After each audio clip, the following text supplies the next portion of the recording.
Good evening and welcome to an all-new episode of WTFriday. Well, we've survived another week and we're getting closer and closer to the autumn season. Now, I don't know about y'all, but I am so over this heat and humidity and I'm ready for hoodies and boots. Well, I hope you've had a great week and you're ready for tonight's episode.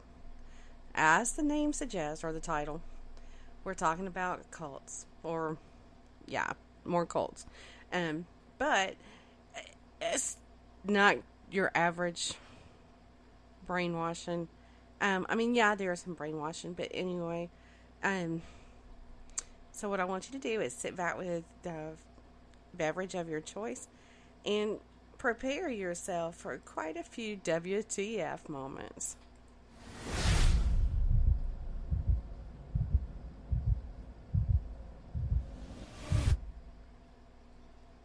Mystery, Murder, and Magic proudly presents What the Friday? And here's your host, Andrea.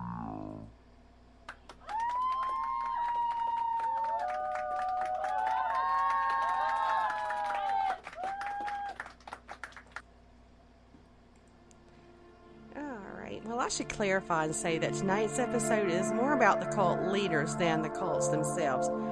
But we talk some about them too. And, they're master manipulators and they're evil. And in some ways, they're more twisted than the ones that we've already talked about in previous episodes.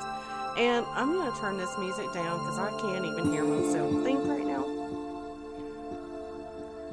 Alright, that's a bit better. But anyway, we've already talked about Rock Terrio and Jim Jones and how sick and twisted they were. Well, prepare yourself because the leaders we're talking about tonight make those two almost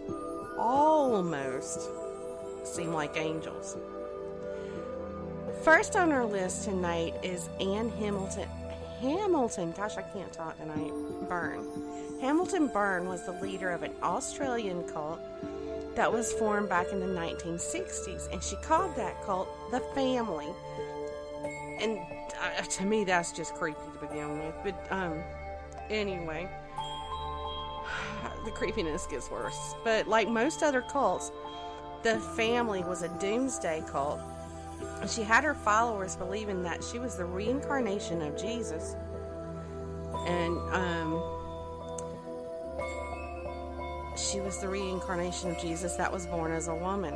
Now, many of those followers say that Hamilton Byrne was able to look through your soul with her eyes and you'd quickly be under her power without ever even knowing she put you there. Well, for over 2 decades, the Family operated in secrecy, and they even lived by the motto of unseen, unknown, unheard. Now, to hear the leader tell it, she offered nothing but love in her cult, but when the police started investigating after 2 children escaped, it was found that it was very far from love.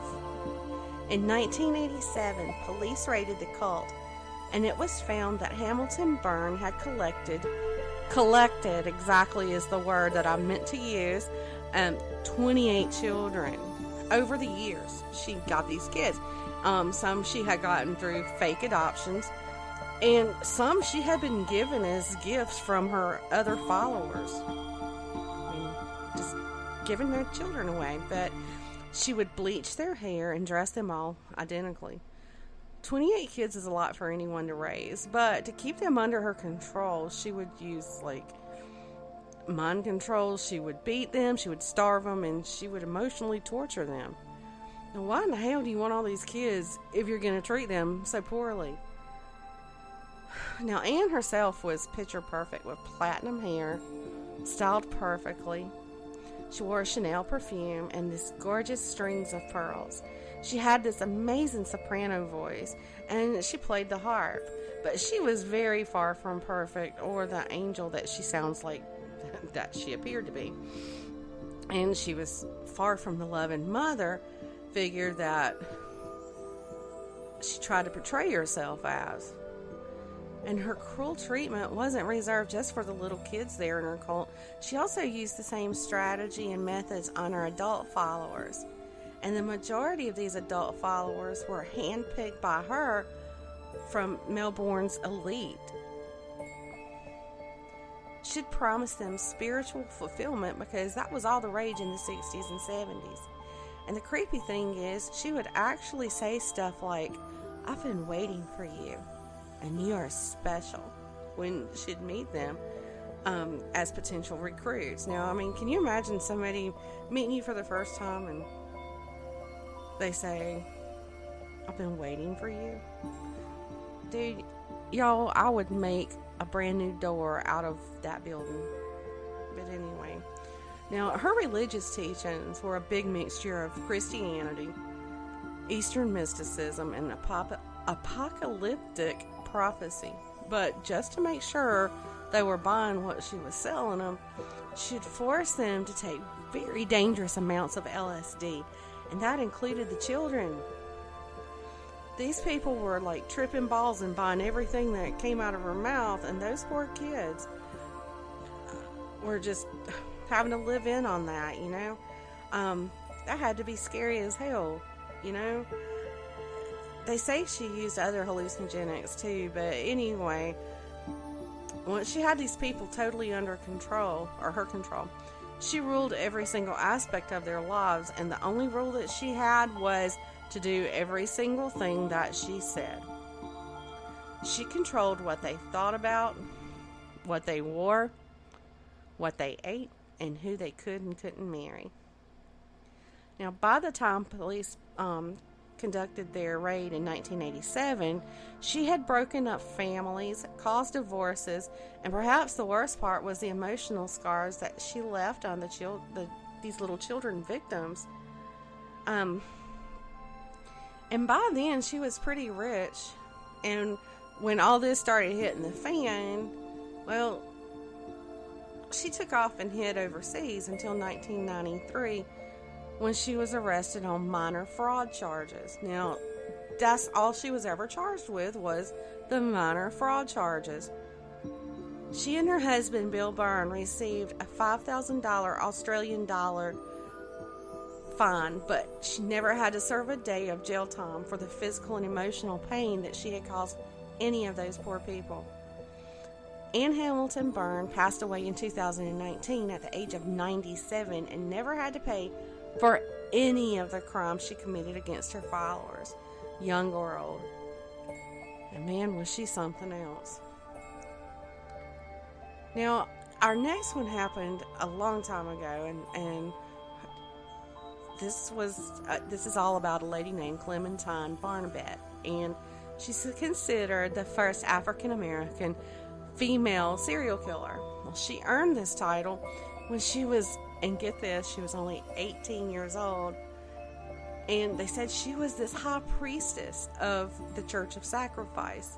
We're going to talk a little bit about that in a minute. Now, around the early part of the 1900s, a trail of terror was being burned through the towns that lined the Southern Pacific Railroad. The murders, which were very heinous, very bloody, started in Louisiana and worked their way to Texas. Entire families, including little children, were being slaughtered, and the crimes were so gruesome that one paper referred to the acts as brained with axe. After a few false leads, police began to suspect a man by the name of Raymond Barnabette. Raymond was a small-time criminal, and he was a sharecropper who lived in Lafayette. Well, he was arrested only on suspicions that were raised by his mistress, and it seems that she complained about him to one of her friends after the two of them had had a fight. And in her complaining, she suggested that maybe he had a connection to all of these murders. Well, when it went to trial, two of his own children, Zephyrin and Clementine, testified against him.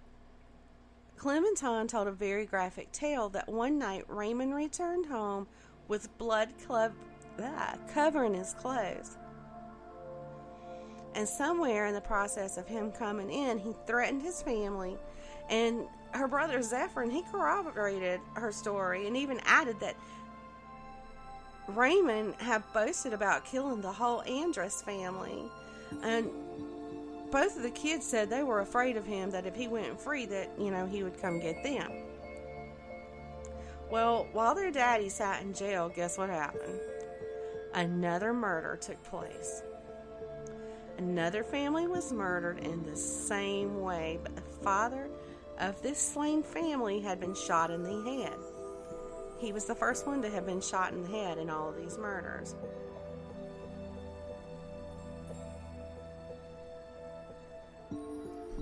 Well, it was obvious that the murderer was still on the loose, and the Lafayette Parish sheriff had started to get suspicious of Zephyrin and Clementine, so he arrested them.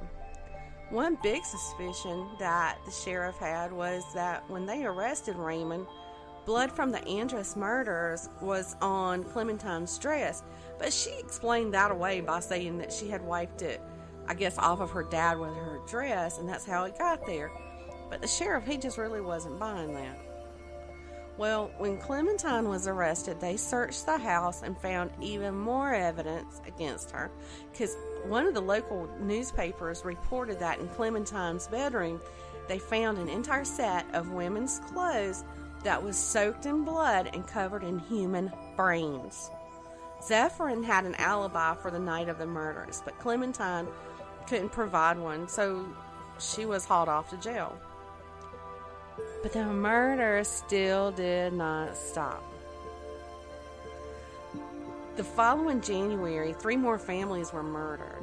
In the third murder of those, the killer spread each victim's hands apart with pieces of wood, and they left a terrifying message written in blood on the wall.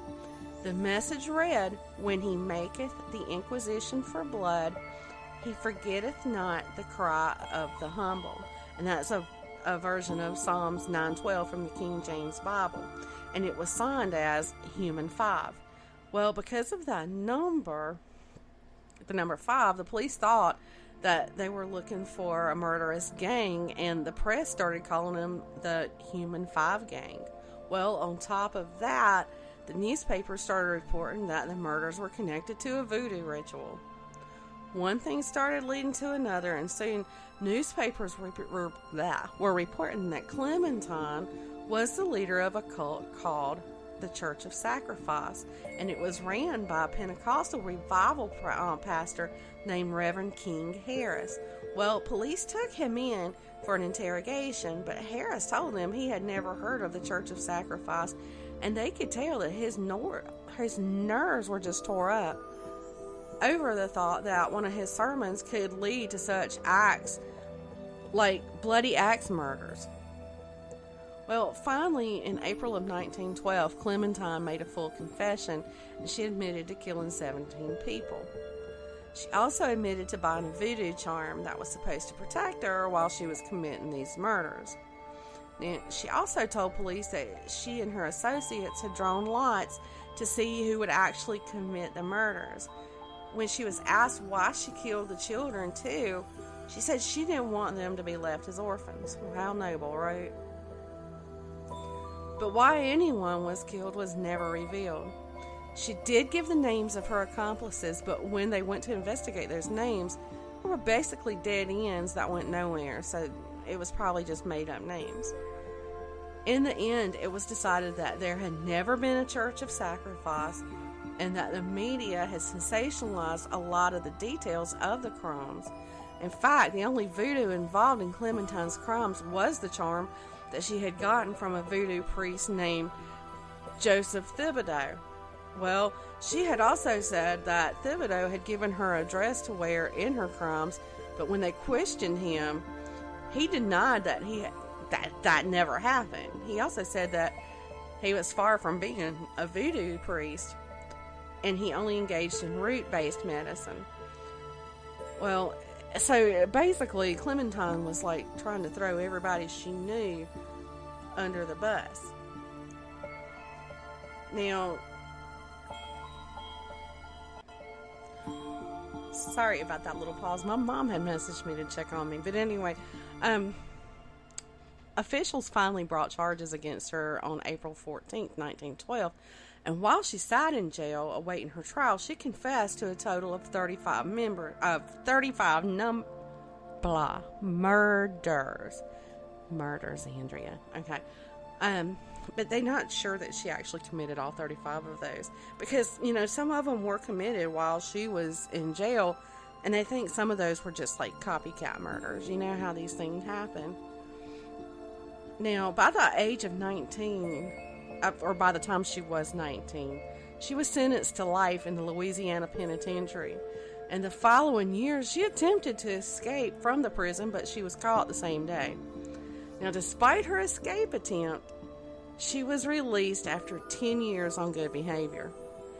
After 10 years in prison for all those murders.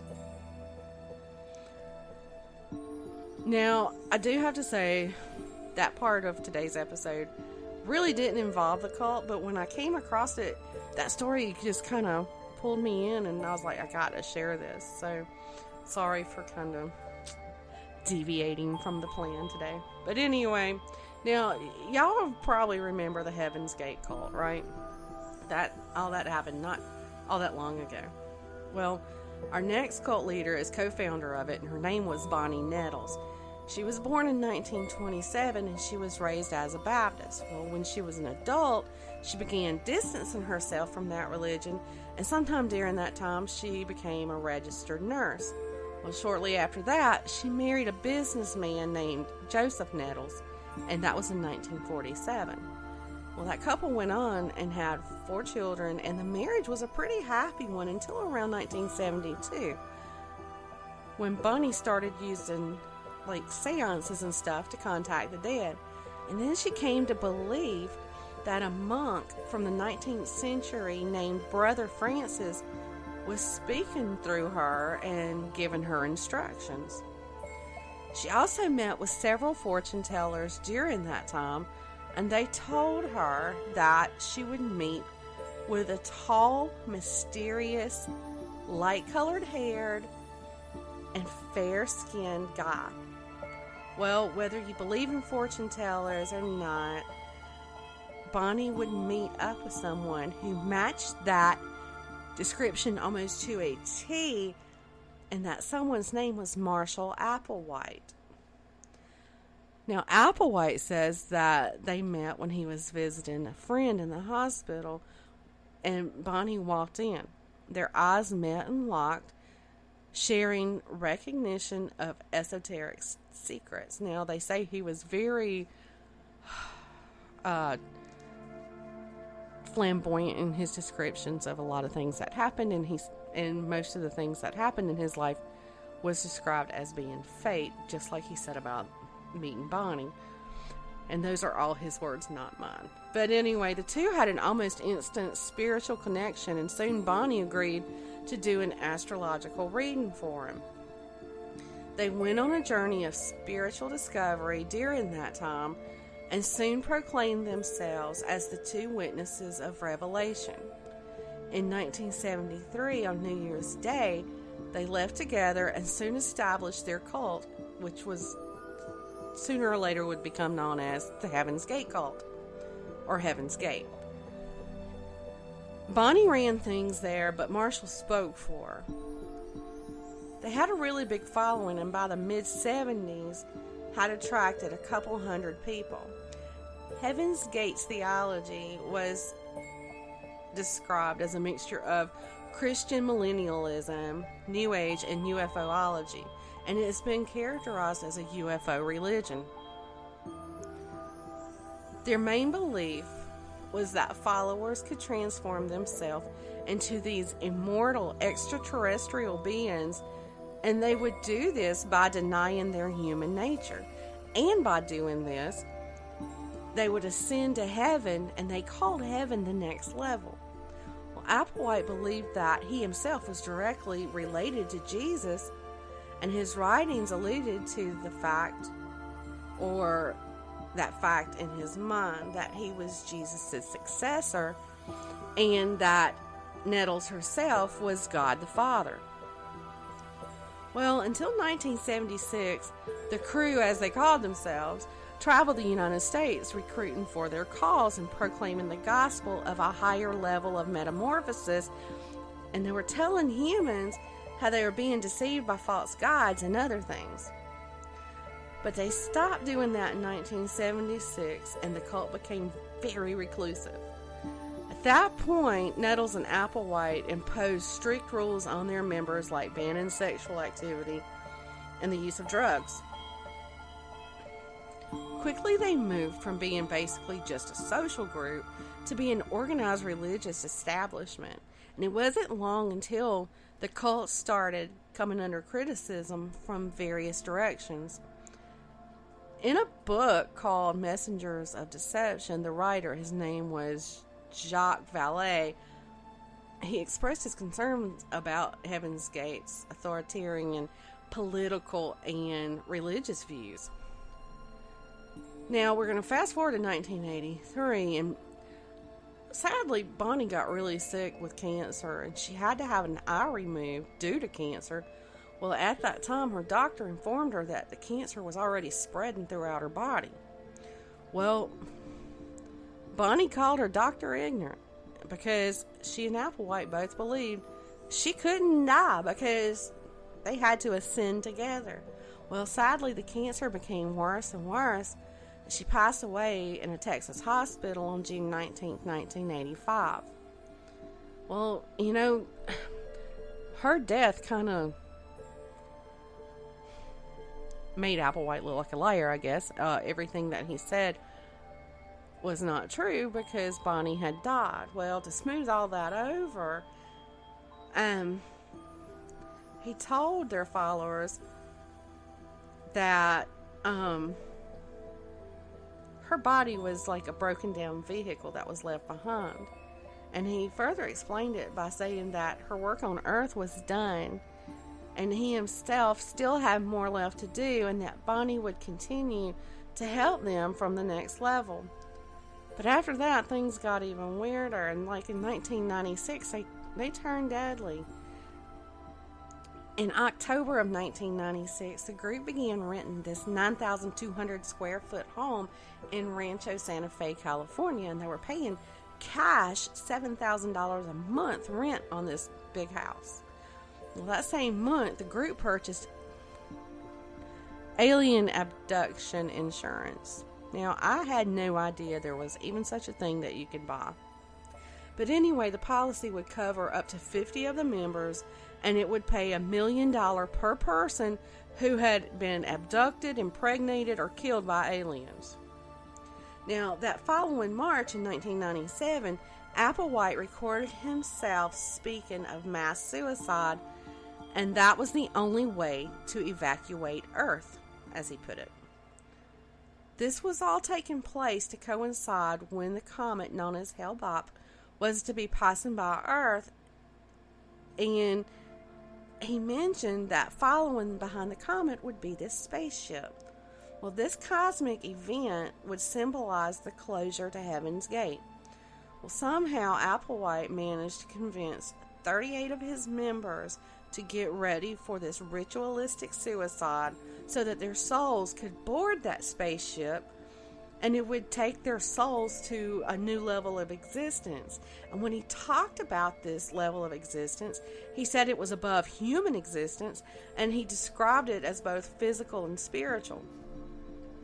Part of those preparations were each member videotaping their farewell to the ones, that they were leaving behind. And I can't even imagine doing something like that.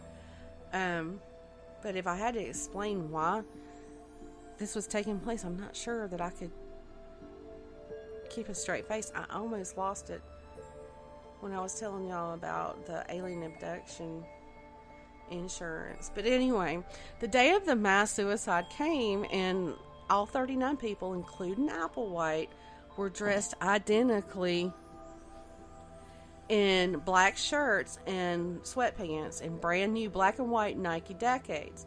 Plus, they had this armband patch that said Heaven's Gate Away Team. Every single one of them had a $5 bill and 3 quarters in their pockets. To kill themselves, the members took phenobarbital phenobarbital mixed in either applesauce or pudding and had washed it down with vodka.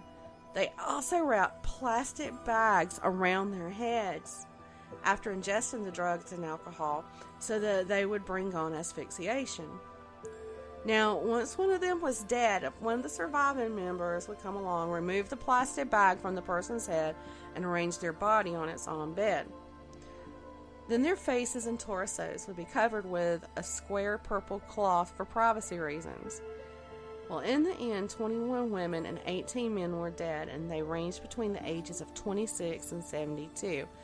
Now, it's believed that these suicides took place in groups over a 3-day period. Now, when I began writing tonight's episode, I had no idea of the amount of information I was going to come across, and I want to include it all. I also had no idea that I'd wake up this morning with vertigo. So, for the sake of my head spinning and the fact that I need to lay down, I'm going to cut it off right here on, we're going to pick it back up next Friday. So, when we come back on next Friday, we'll pick it up with the aftermath of these Heaven's Gate suicides. And I want to thank y'all for listening tonight. Come back in the morning for an all-new Weekend Weird Files. Y'all have a good rest of your day.